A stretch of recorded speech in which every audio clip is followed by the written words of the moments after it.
The opening call of the Bab, a journey into Surah Al-Mulk from Qayyūm al Asmāʼ.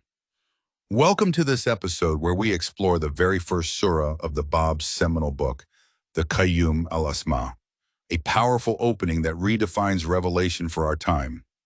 Let's begin. Blessed be God who sent down the book upon his servant, that he might be a light for all peoples. This is no ordinary statement. It's the first divine proclamation of the Bab, a universal announcement not only for Muslims, but for all humanity. Why start with Surah Al-Mulk? Some may wonder, why didn't the Bab begin with the first verse of Surah Yusuf?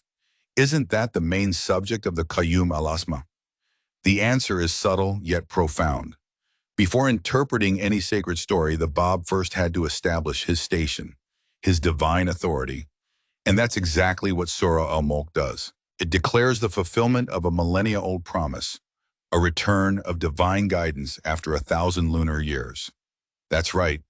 The Quran in Surah Al-Sajdah 32:5 tells us that God's command descends again after 1,000 years. The Bab's opening surah is announcing that this moment has come. The message, not just for Muslims. Unlike what many expected, the return of the hidden imam for Shia Muslims, this surah makes something very clear. This is a messenger, not merely an imam. He has brought a new book to guide all nations, not just one religion. This is why he uses universal terms like the people of the earth, not just believers or Muslims. 7 key themes in this surah.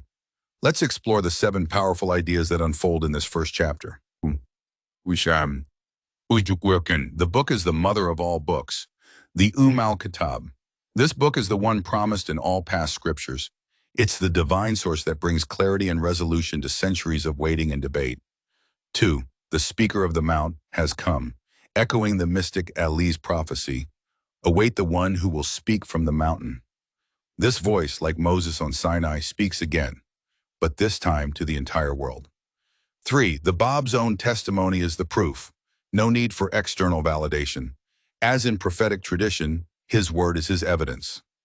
4. The fire of hell versus the gate of Hitta. Drawing from Quran 2:58 and 57:13, the Bab symbolically points to a spiritual test. Those who recognize the gate, meaning the Bab, enter into divine mercy. Those who reject him face inner fire and estrangement. 5. The fire and water paradox, symbol of Ali. The Bab quotes the verse about the sun setting in a murky spring. This strange image, fire and water together, is a mystical sign.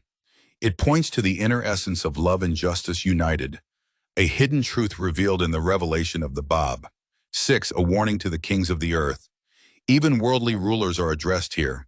This echoes Surah Al-Isra 17:5, foretelling divine will interceded in bringing about the most vicious governments that will strike fear in the hearts and will harm the believers.